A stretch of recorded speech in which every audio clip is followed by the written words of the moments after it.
An army in full pursuit, a nation of refugees, trapped against the sea. A leader raises his staff, and the waters themselves seem to obey, pulling back to form a dry path to safety. It's one of the most iconic and miraculous events ever recorded.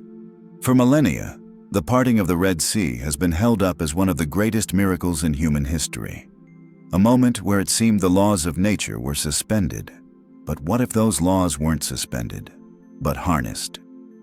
New scientific evidence suggests that an extraordinary but entirely natural phenomenon could have been at play. For centuries, this was seen as purely a miracle. But what if science can now tell us what really happened? We're going to explore how a sustained, powerful wind could have pushed back the waters, potentially revealing the science behind the story. What we've found is a fascinating account where faith and physics might not be at odds, but are instead two sides of the same incredible coin. First, let's go back to the original story. In the book of Exodus, chapter 14, it's a scene of pure desperation. The Israelites, having just fled slavery in Egypt, are cornered. In front of them, a massive body of water. Behind them, the telltale dust cloud of Pharaoh's army. Chariots and soldiers closing in for a brutal recapture. Trapped and terrified, it looks like their journey to freedom is over before it's even begun. The biblical text describes what happens next in vivid detail. Moses stretches his hand over the sea, and, as Exodus 14:21 tells it, the Lord drives the sea back with a strong east wind that blows all night long. The wind is so powerful and persistent that it turns the seabed into dry land. The account highlights the sheer scale of the event, stating the waters formed a wall on their right hand and on their left, allowing the Israelites to march through the sea as if on a highway. Once they're safely across, Moses again stretches out his hand, and the walls of water collapse. The sea rushes back to its normal state, completely swallowing the Egyptian army. The Bible says not a single soldier survived. It's a story of perfect divine timing and unimaginable power. And that's where, for many people, the story hits a wall. How could water, a substance governed by the laws of physics, stand up like a wall? How could an entire sea part on command? For skeptics, the story has long been dismissed as a powerful metaphor, a myth created to forge a national identity. But in a surprising turn, a growing number of scientists are arguing that dismissing it entirely might be premature. They suggest the key to understanding this event isn't about suspending the laws of nature, but applying them under very specific and very powerful conditions. The central clue, the one that got scientists buzzing, is right there in the text, that strong east wind. This wasn't just a casual breeze. The Bible says it blew all that night, pointing to a sustained, powerful weather event. This led atmospheric scientists and oceanographers to a fascinating and well-documented natural phenomenon: wind set-down. Wind set-down is what happens when a strong, persistent wind literally pushes the water of a shallow lake or bay away from the shore, causing the water level to drop dramatically and exposing the seabed. It sounds unbelievable, but it happens.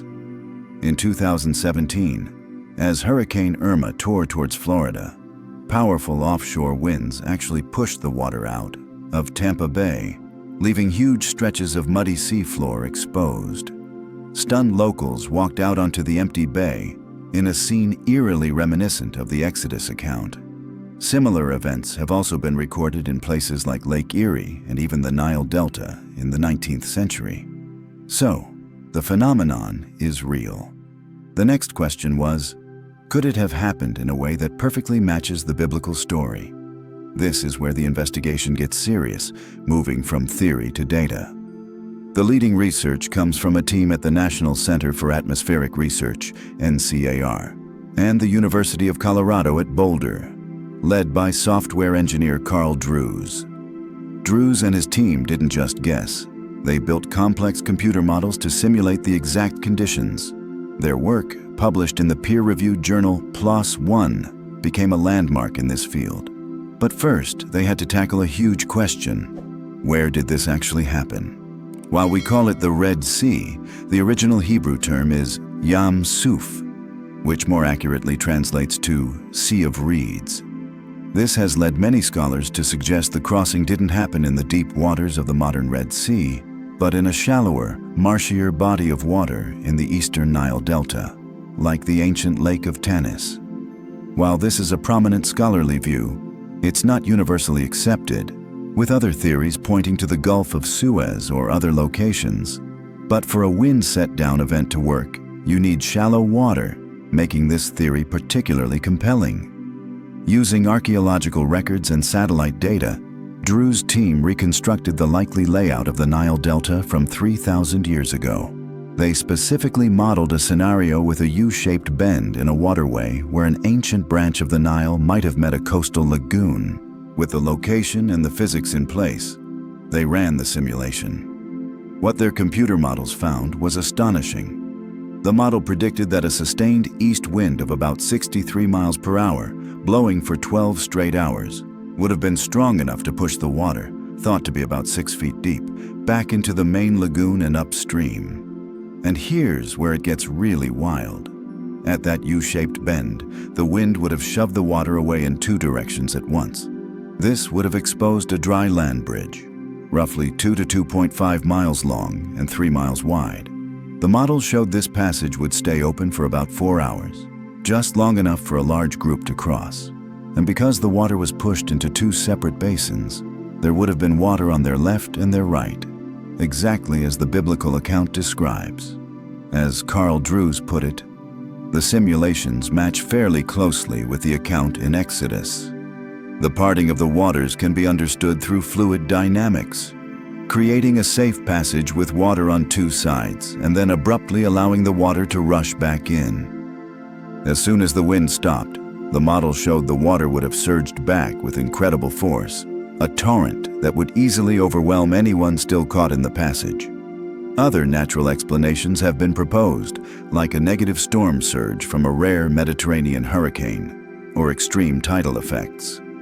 Napoleon Bonaparte himself famously had a close call in 1798, nearly getting swept away by a surprisingly fast tide while crossing the Gulf of Suez. But the wind set-down model stands out because it aligns so closely with the specific details in the Exodus story, namely the direction and all-night duration of the wind. So, does a scientific explanation mean the parting of the sea wasn't a miracle? This is where the story gets even more interesting.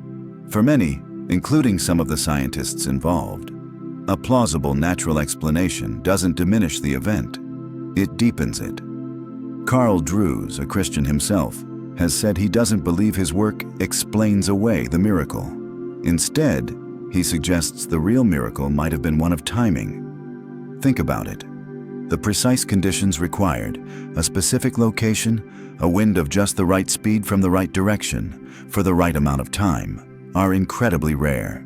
Some studies suggest the probability of such an event is extraordinarily low, perhaps occurring only once in thousands of years.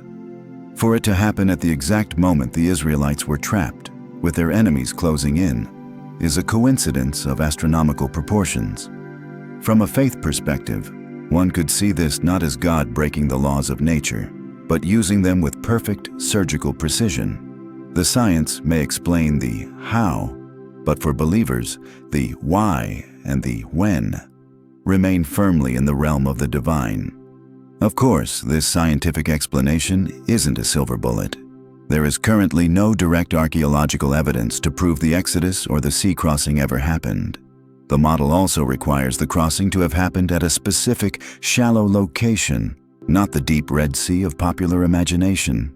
And for many, the walls of water described in the Bible still feel larger than what a wind set-down might produce. For these reasons, many people believe the event remains purely in the realm of the supernatural, something science can't fully contain. This debate between science and faith is what makes digging into the past so fascinating. If you enjoy exploring these questions where history, science, and belief collide, make sure to subscribe and hit that notification bell for more deep dives into ancient mysteries. So what's the takeaway? We've seen that the parting of the Red Sea, an event long seen as an impossible miracle, could have a foundation in a real, observable, natural phenomenon. Through advanced computer modeling, scientists showed how a powerful, sustained wind could have realistically parted the waters of a shallow waterway in the Nile Delta, creating a temporary land bridge. The details of this model line up remarkably well with the ancient account. But in the end, whether you see this event as a direct act of God, a lucky break of nature, or a divinely timed natural phenomenon, is a question science alone can't answer. Perhaps the real revelation is that these two worldviews don't always have to be in conflict. The story of the Exodus has survived for thousands of years, not just because it's a tale of miracles, but because it speaks to the universal human hope for deliverance against impossible odds. Science may have just given us a glimpse of how that hope could have become reality.